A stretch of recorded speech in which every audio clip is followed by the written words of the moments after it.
Selamat pagi Bapak Ibu, kembali lagi dengan saya Glenn dari tim Saham Gorengan. Ya, udah lama nih, udah lumayan lama saya nggak membuat tentang video pembelajaran. Nah, kali ini saya mau membuat video pembelajaran yang cukup unik ya. Jadi bukan tentang IHSG lagi, bukan tentang saham Indonesia, tapi tentang bagaimana cara trade saham US ya. Di Indonesia lumayan banyak masuk platformnya ya. Terbaru ada platform GoTrade ya. GoTrade itu lumayan cukup murah ya, cukup terpercaya juga. Nah, tapi kita nggak pakai jualan GoTrade atau platform-platform yang lain ya. Kita cuma mau sharing-sharing sedikit ya. Saya mau sharing-sharing sedikit di sini tentang pengalaman saya. Lalu kita sama sekali nggak ada jualan platform ya, jadi kita mau cerita aja step by stepnya, platform mana sih yang terbaik, platform mana yang fee deposit, fee withdraw, dan fee transaksinya paling murah, platform mana yang punya facility paling bagus, seperti itu ya. Oke, pertama kita masuk dulu ke mengapanya. Mengapa sih kita harus trade saham US gitu? Kenapa nggak kita stay aja di saham IHSG? Seperti itu. Nah, ini masuk ke dalam video saya yang sebelumnya sebenarnya. Kenapa selalu rugi di IHSG? Nah, ini ada beberapa step ya, ada beberapa step. Nah, pertama adalah di IHSG itu masyarakatnya tuh kurang logikal ya, kurang logis. Dimana di IHSG mulai banyak ya influencer-influencer saham yang memberikan saran-saran pembelian saham yang kurang masuk akal. Ya, ini adalah salah satu cirinya, memberikan saran-saran pembelian saham kurang masuk akal. Dan lucunya masyarakat Indonesia ini percaya dengan saran-saran yang kurang masuk akal itu. Jadi ini membuat charting di saham-saham Indonesia itu kurang logis. Seperti itu ya. Nah, kekurang logisan ini juga yang menyebabkan investor asing itu keluar dari IHSG. Kalau saya boleh sedikit berikan datanya ya, di sekitar tahun 2017 ya, IHSG itu lumayan didominasi asing. Persentasenya itu sekitar 45 dan 55% ya. 45%-nya adalah investor asing. Jadi IHSG itu lumayan besar didominasi asing. Nah, tapi kalau kita lihat di tahun 2020-2021, IHSG itu asingnya hanya tinggal 1-3% aja. Jadi ini lumayan berkurang. Kenapa? Karena ada dua faktor sebenarnya. Masalah logikal tadi ya, investor asing kurang bisa memprediksi investor lokal, karena yang namanya pasar itu pasti harganya bergerak dari permintaan dan penawaran. Kalau permintaannya aja udah tidak jelas ya, ini akan menyebabkan pasar itu disebutnya dengan pasar yang tidak rasional, seperti itu. Dan IHSG adalah salah satu pasar yang tidak rasional di mata investor asing. Ini adalah alasan yang pertama. Lalu ada alasan yang kedua. Alasan yang kedua, return saham ya di pasar US itu lebih besar. Ya, di bulan-bulan terakhir ini return pasar saham di pasar US lebih besar dibandingkan dengan return saham di IHSG. Ini contohnya gampang, kalian bandingkan aja sendiri return saham-saham blue chip di IHSG ya beberapa bulan terakhir dengan return saham seperti Apple, seperti Google, Tesla, dan lain-lain ya. Itu perbandingannya sangat jauh. Seperti itu. Nah, jadi kita kalau mau mengikuti investor asing ya, kita mau masuk ke pasar yang lebih rasional, kita mau masuk ke pasar yang return sahamnya lebih besar, ada satu caranya, yaitu masuk ke saham US. Meskipun kita orang Indonesia, itu possible. Seperti itu. Nah, kalau kita sudah get why-nya, kita akan mulai masuk ke platformnya. Kita akan melihat itu dengan platform apa. Yang lumayan terkenal di Indonesia ya, itu ada 3 platform sebenarnya. Yang paling ngetren adalah GoTrade. Ini masuk ke Indonesia baru-baru ini ya, mungkin di sekitar pertengahan 2021 ya. Dan ini lumayan terpercaya karena ini masuk ke dalam sekuritas yang sudah terpercaya juga di luar negeri ya, bekerja sama dengan sekuritas yang sudah terpercaya di luar negeri, jadi sudah cukup terpercaya. Tapi di sini saya mau mengenalkan 2 platform lain ya. Yang pertama adalah Tastyworks. Ini sekuritas yang cukup ternama juga di luar negeri. Ini sudah masuk ke beberapa negara ya, dan masyarakat Indonesia pun sudah bisa mendaftar melalui Tastyworks ini. Ini fasilitasnya lengkap dan juga interface-nya itu anak muda banget, jadi mudah dipahami seperti itu. Atau ada yang interactive brokers. Nah, interactive broker ini juga lengkap ya, platformnya juga lengkap. Ini juga ternama di US sana dan sudah memiliki beberapa cabang di beberapa negara sangat besar ya. Bahkan customer service-nya pun ada di negara-negara Asia ya, ada di Singapura dan lain-lain ya. Nah, ini juga lumayan bagus ya, lumayan bagus untuk trader-trader profesional. Nah, ini kenapa? Karena saya mau jelaskan kekurangan-kekurangan dan kelebihan masing-masing dari platform tersebut ya. Jadi dari saya sendiri itu sebenarnya tidak rekomen untuk menggunakan GoTrade. Nah, alasannya seperti ini. Yang pertama adalah chartingnya terlalu simple. Saya coba-coba cari di aplikasinya ya. Saya coba-coba benahin aplikasinya, dan charting di GoTrade itu hanya menggunakan charting line ya, line charting. Nah, ini saya rasa memang perlu pengembangan ya, karena untuk analisis saham yang baik ya, untuk analisis saham yang baik itu seharusnya menggunakan candlestick chart ya, candlestick chart, dan juga untuk menggunakan indikator-indikator lain. Nah, di sini chartingnya hanya line chart dan juga tidak disediakan indikator-indikator lain. Nah, mungkin banyak yang bilang oke lah, mungkin bisa menggunakan aplikasi-aplikasi charting lain seperti TradingView seperti itu ya. Nah, tapi ini lumayan merepotkan kalau Anda ingin trading tapi harus menggunakan aplikasi lain, di mana TradingView saja penyaringan dan chartingnya itu kurang kompatibel di HP ya. Jadi rada agak sulit kalau dibuka di HP. Jadi kalau mau trading aja tapi menggunakan dua aplikasi, ini lumayan sulit, lumayan menghambat, dan lumayan memakan waktu yang banyak. Nah, yang kedua adalah saham tidak lengkap.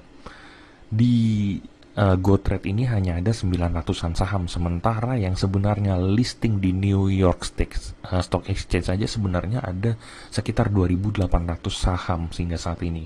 Jadi setengahnya aja nggak nyampe, ini baru sekitar 30% saham lah yang listing di GoTrade ini ya, yang dimunculkan di GoTrade ini.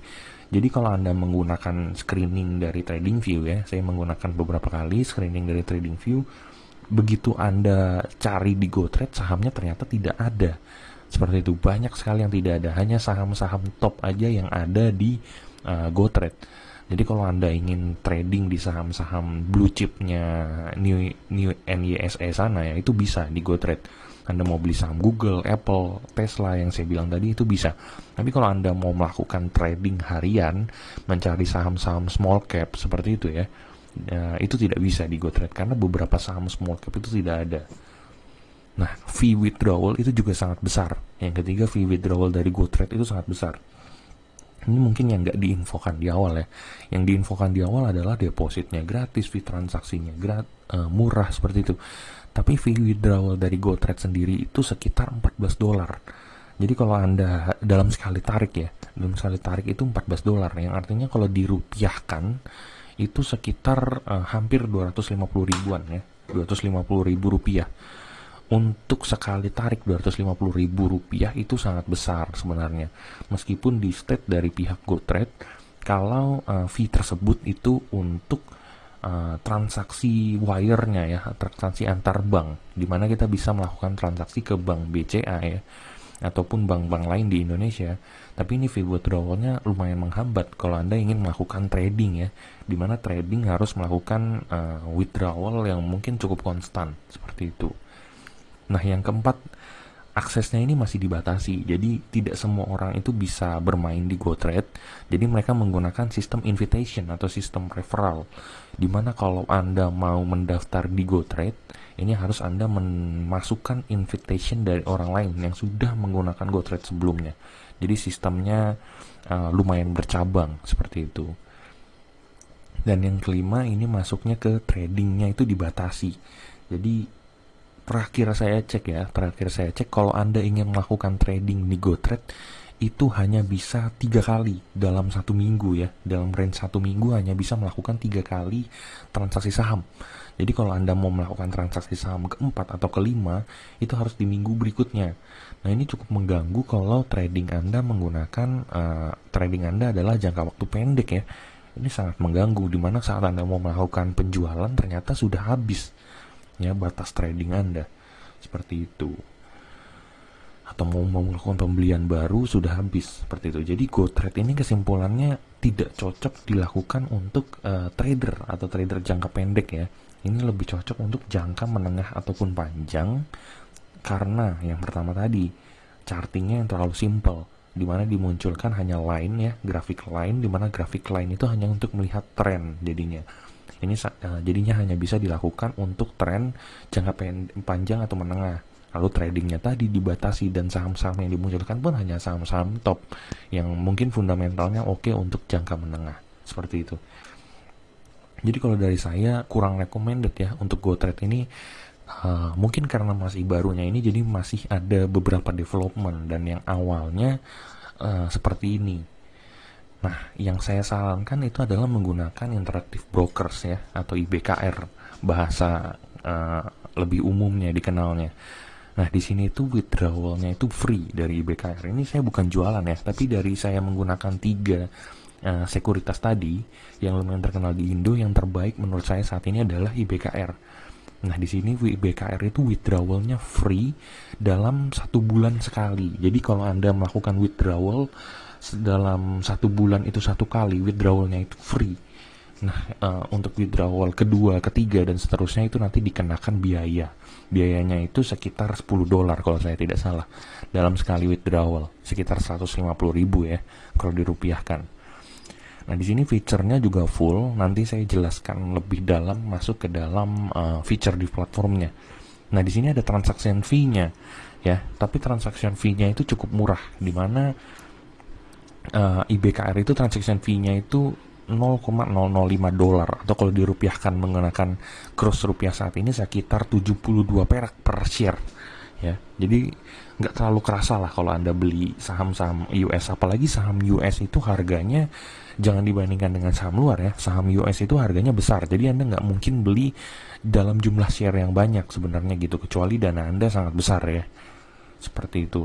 Nah, untuk IBKR dan GoTrade ini sebenarnya sama-sama, Anda bisa beli jumlah saham dalam parsial.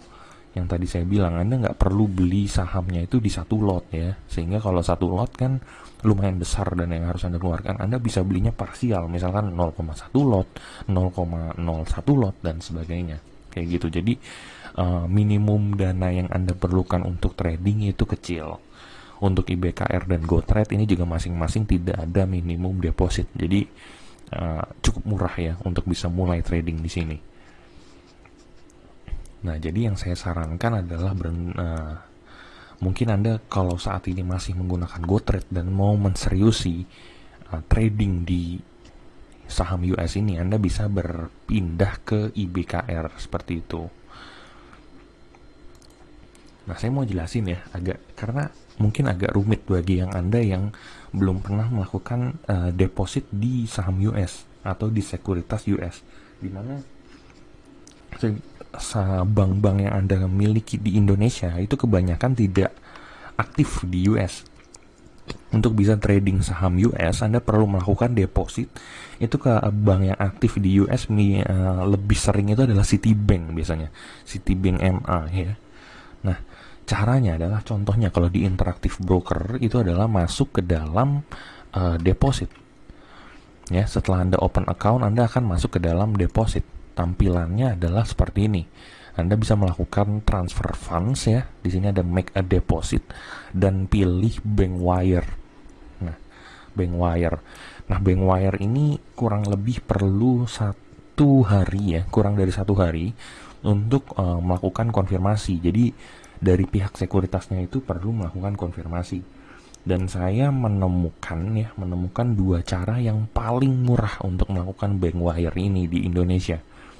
Nah, bank wire ini sebenarnya diklaim itu free oleh sekuritasnya karena tidak ada fee dari sekuritas tersebut, tapi ada fee dari bank Anda melakukan transaksi. Contohnya, jika Anda melakukan transaksi dari BCA ya, BCA ataupun Mandiri untuk bank wire ini, artinya transfer secara internasional, Anda akan dikenakan 275.000 sampai dengan 300.000 per sekali transaksi. Nah, ini kan lumayan besar ya, apalagi kalau Anda mau melakukan transfer hanya 5 juta untuk main di saham US, tapi Anda mau melakukan perlu fee 275.000 sampai 300.000, menurut saya itu harus pikir dua kali. Nah, makanya di sini saya menyediakan dua tipe transaksi lain yang lebih murah. Nah, di sini bisa menggunakan pihak ketiga untuk melakukan transfer. Contohnya adalah OI. Di sini saya contohnya adalah OI. Lalu masuk ke pilihan transfer internasional. Nah, Bankwire ini sebenarnya sistemnya itu adalah transfer falas ya, atau transfer mata uang. Jadi yang Anda transfer itu bukan rupiah, tapi mata uang yang Anda pilih di sini. Nah, di sini bisa Anda pilih USD ataupun SGD. Nah, contohnya kalau di OI yang saya temukan bank tujuannya yang cocok itu adalah SGD sebenarnya. Nah, nanti pilih bank tujuannya bisa DBS Bank Ltd. Ini juga diakui oleh IBKR ataupun Citibank NA. Nah, itu sama aja. Nah, fee-nya untuk OI ini itu adalah 50.000, kurang dari 50.000 ya per sekali transaksi. Jadi lebih murah, jauh lebih murah. Dan di sini nanti Anda tinggal masukin nomor rekeningnya sesuai dengan nomor rekening ketika Anda klik get instruction dari Bankwire ini. Nanti akan ada virtual account IBKR Anda. Nanti di sini masukin aja nomor rekeningnya sesuai dengan virtual account IBKR itu. Nah, ataupun bisa dengan DBS. DBS ini pilihannya adalah transfer falas. Nah, di sini kalau di home-nya, menu home ya, ada transfer rupiah, transfer falas, dan konversi falas. Yang Anda pilih adalah transfer falas. Nah, di sini DBS itu memberikan fee-nya itu gratis untuk transfer falas. Nah, tapi di sini ada sedikit margin ya untuk konversi ke rupiahnya, dari rupiah ke USD. Oleh DBS itu ada sedikit margin. Jadi kalau misalkan rupiahnya saat ini adalah 14.300 ya, untuk melakukan konversi nanti konversinya tidak seperti itu sistemnya dari DBS. Nanti akan ditinggikan ya, akan ditinggikan sehingga USD yang Anda dapatkan akan semakin sedikit. Nah, marginnya itu yang akan menjadi fee dari DBS. Sebenarnya jadi ujung-ujungnya ada fee juga, tapi fee-nya dalam bentuk konversinya. Nah, fee dari DBS ini tergantung dengan jumlah yang Anda transfer. Jadi sebenarnya kalau jumlah yang Anda transfer kecil, fee-nya juga pasti kecil karena disesuaikan dengan margin dari uang yang Anda transfer. Seperti itu. Fee-nya kalau menggunakan DBS dari marginnya itu sekitar 5-7% lah kalau saya tidak salah ya. Bisa dikoreksi kalau saya salah untuk konversinya ya. Nah, seperti itu. Nanti uang Anda ini sudah pasti kalau rekeningnya betul ya. Kalau rekeningnya betul sudah pasti akan diterima maksimal sih saya 1 hari ya. Tidak pernah lebih dari 1 hari. Seperti itu. Nah, di sini ada facility ya, facility yang lumayan lengkap dari BKR. Ini saya bandingkan dengan GoTrade ya, di mana GoTrade ini tidak memiliki fasilitas-fasilitas seperti ini. Bahkan sekuritas-sekuritas di Indonesia belum ada yang memiliki fasilitas lengkap ini sebenarnya. Jadi IBKR ini sudah lumayan oke lah untuk segi fasilitas ya. Yang pertama dia ada powerful chart ya. Chartnya ini jangan bingung karena time frame-nya itu jauh lebih banyak daripada time frame di Indo. Kalau di Indonesia kebanyakan sekuritas time frame-nya hanya minggu, ya, hari, minggu, bulan, dan juga menit. Nah, tapi di sini ada satuan jam, 4 jam, atau bahkan per candlestick-nya pun Anda bisa time frame-nya jadi 2 jam, 2 menit, dan sebagainya ya. Ini sangat lengkap. Jadi untuk Anda mau scalping, Anda mau trading dan lain-lain, atau Anda mau swing, itu semuanya bisa di charting ini. Di sini pun ada pilihan indikator ya. Pilihan indikator di optionnya ini indikatornya lengkap banget. Semua indikator yang ada di TradingView ada di charting ini. Nah, kalau Anda nggak punya waktu untuk buka aplikasi screening lain, misalkan TradingView, nah Anda bisa menggunakan fitur screening dari broker ini ya. Di sini ada namanya adalah custom scanner. Dimana di custom scanner ini Anda bisa pilih indikator-indikator baik itu fundamental maupun itu teknikal. Seperti itu, dan nanti di run scannernya nanti akan segera muncul saham-saham yang masuk ke dalam indikator yang Anda masukkan. Nah, di sini juga ada iBot ya. iBot ini sebenarnya fiturnya sama seperti mirip seperti robot tradingnya iPod ataupun automatic trade-nya dari Mirai kayak gitu ya. Fungsinya adalah untuk close position dan lain-lain seperti itu. Nah, tapi di iBot ini lebih lengkap contohnya karena Anda bisa close position di harga tertentu untuk beberapa saham ya, dipasang di harga limit, ataupun bisa juga Anda melakukan akumulasi. Jadi contohnya saya mau melakukan akumulasi buy untuk saham AFTR ini atau saham Apple. Jadi dia sistemnya seperti bandar. Anda akan melakukan akumulasi secara otomatis ataupun distribusi secara otomatis seperti itu. Anda juga bisa melihat penilaian dari iBot ini untuk saham-saham tertentu. Contohnya AFTR ini sebenarnya layak buy atau tidak, dan buy-nya di harga berapa, jumlah lotnya berapa, dan lain-lain, jual di harga berapa. Itu bisa diberikan saran oleh iBot. Jadi seperti ada robot yang membantu Anda trading di sini, dan robotnya ini logiknya jauh lebih pintar daripada AI di sekuritas-sekuritas Indonesia seperti itu. Nah, mungkin cukup ya untuk trading saham US-nya ya, step-step untuk trading saham US.